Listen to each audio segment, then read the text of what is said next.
Hello everyone! Thank you for visiting our channel. Have you ever experienced such like stories? James and Sarah had been married for 8 years.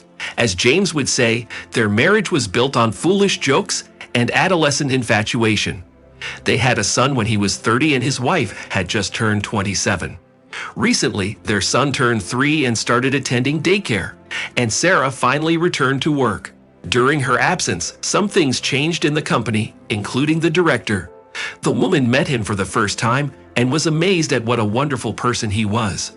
The man's name was William, and he was almost 10 years older than Sarah. She, hungry for human contact and male attention after her maternity leave, was flattered that her boss was flirting with her. Sarah flirted back, trying not to cross any boundaries, but it was clear that William was interested in something more. The flirting continued for no more than a month. One day, the boss called Sarah into his office, locked the door from the inside, and made his move. The woman was not against it, although she pretended to resist his advances. After the incident, every time she saw her boss, Sarah's cheeks flushed with embarrassment. She would look away and stumble over her words during conversations with William.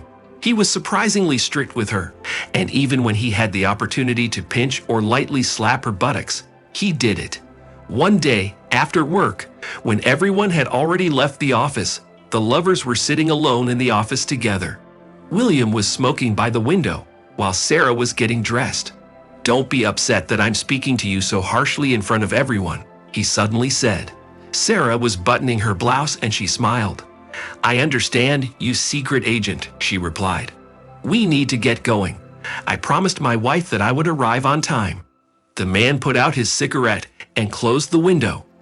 Despite the fact that her husband and child were waiting for her at home, William's words about his wife hurt her. She bit her lip and continued to get ready in silence. Frequent delays at work had taken their toll. James, who had never been jealous of his beloved before, suddenly became nervous.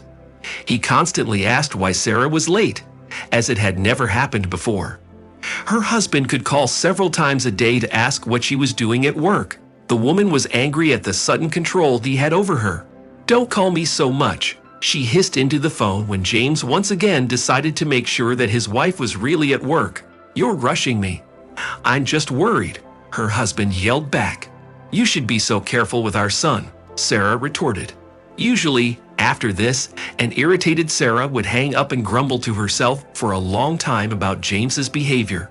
Several times she even started crying right at work when, after a fight with her husband, William suddenly decided to lecture her in front of her colleagues.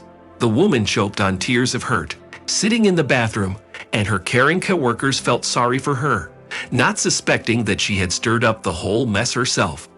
One day, William asked Sarah to stay after work to finish some reports, but she was so upset with his words from earlier that day that she suddenly refused to do so. The situation weighed heavily on her.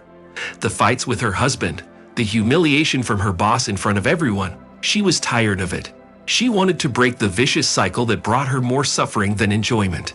Hearing her refusal, William was surprised. He approached her so closely that only Sarah could hear what he whispered. "You have no right to refuse. And what will you do to me?"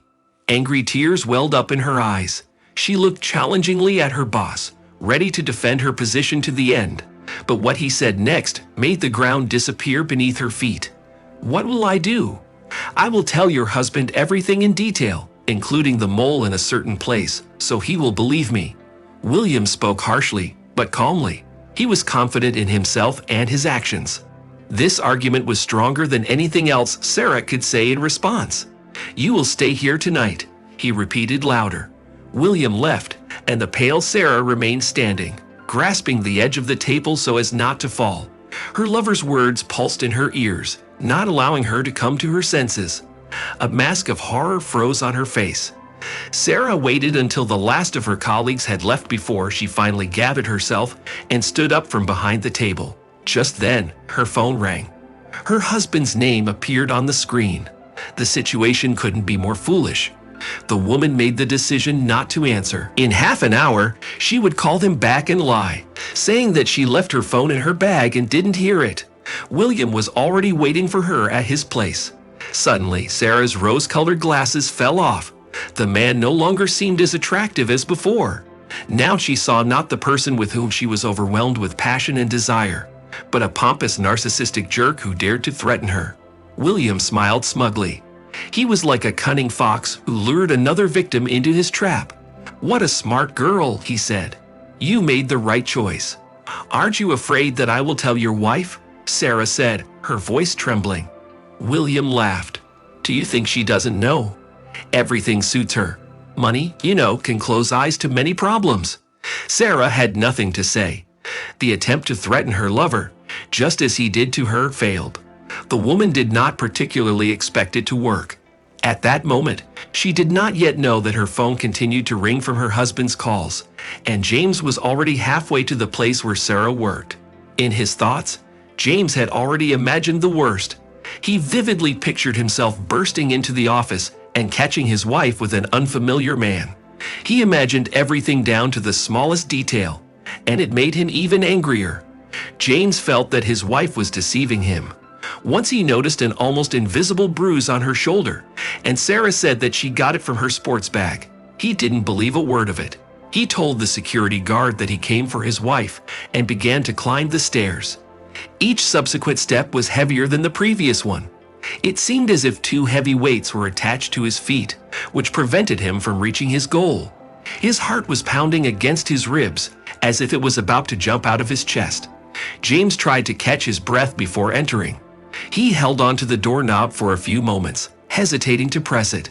Finally, he gathered himself and walked in. The light was on in the hallway and in several offices. James looked into the room where Sarah's desk was. She wasn't there, but her things were in place and her phone was on the desk. He listened carefully and heard muffled footsteps coming from the far office, where the door was not completely closed. He kicked open the door abruptly.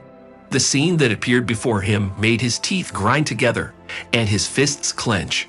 Sarah was sitting on a pile of papers, while a man in a white shirt was between her legs. When he heard someone enter, he jumped away from Sarah as if scalded. At the same time, trying to pull up his pants, James growled and rushed at his wife's lover with his fists. A fight broke out, which the woman unsuccessfully tried to break up. Finally, she grabbed her husband by the neck with both hands and forced him to back away from his opponent. It was only then that James looked at his wife's face for the first time. She sat there, tearful, with smeared lipstick and mascara. Sarah looked pitiful. When they got into the car, both of them didn't know what to say. James continued to wipe William's broken lip with a napkin. At that moment, he wanted only one thing: for Sarah to disappear. Being near her disgusted him. On the contrary, she wanted to bury herself in her husband's arms, tell him what had happened, and for him to understand and forgive her. But no one's desires were fulfilled that day. James filed for divorce as soon as he could. Sarah begged him not to do it. She cried to him on the phone, promised that everything would change and that it would never happen again. But her husband was as firm as a rock. Changing his decision was not in his plans. The woman had to quit her job. Among her colleagues, rumors spread about her relationship with the boss, who himself strongly urged Sarah to leave, which she did. The sudden changes in her life threw her off balance. She held on with all her might only because she had a son, whom Sarah could not disappoint. After the divorce, she often thought about James. Only when they divorced and he cut off all contact with her did she understand the phrase that her mother liked to repeat: "What we have, we do not keep, but what we lose, we cry for." What do you think about this situation? Share your thoughts in the comments. And thank you for listening to the story until the end. Don't forget to subscribe to my channel and be sure to like this video, as it will help us promote the channel. All the best.